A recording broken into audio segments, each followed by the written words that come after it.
Hey everybody, it's David McKeever, Richard Hunley with this week's episode of Ask the Broker. And today, Richard, we are bringing up the topic of non-refundable deposits here in real estate. Those two words really don't go well together. Non-refundable and a deposit mean completely opposite things.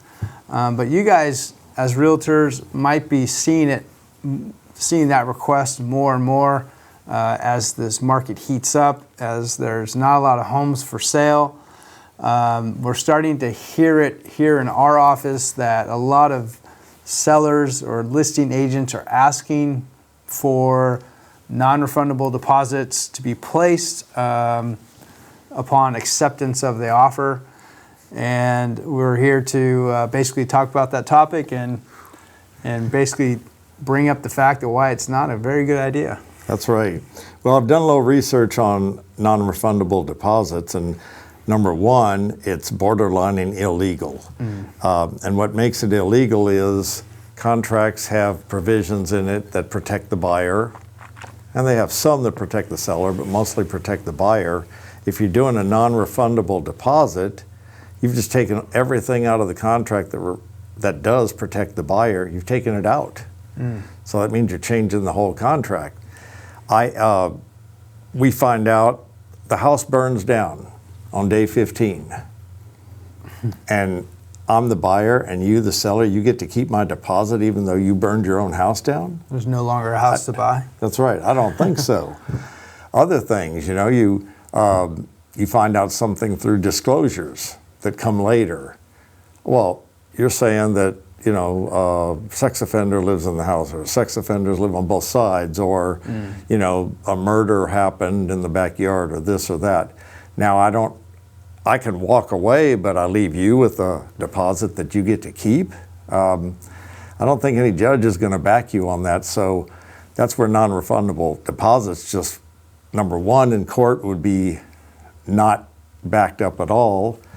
And number two, it's pretty scary for a buyer that I'm not going to put up that money before I know more about the house. Yeah. So, like you said earlier, not exactly advised to do a non-refundable deposit.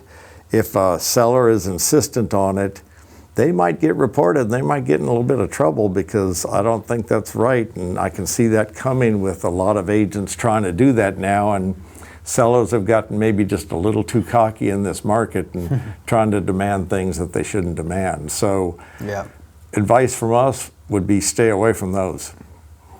Yeah, definitely try to stay away. There'll be another house out there for your buyer.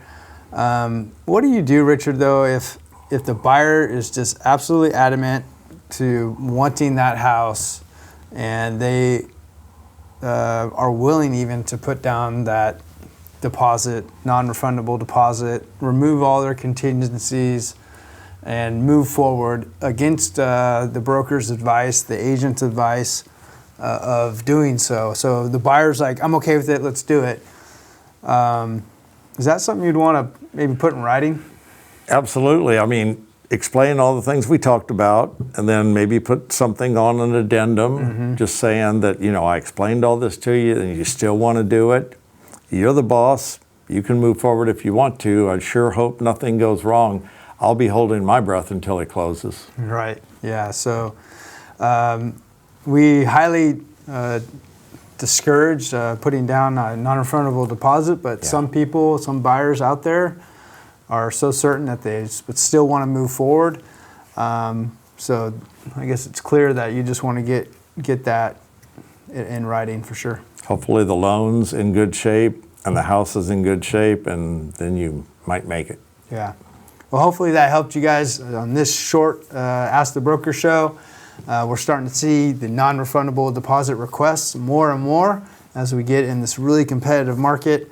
So hopefully that helps if you were to come across it anytime soon. Thanks for watching. We'll see you next week.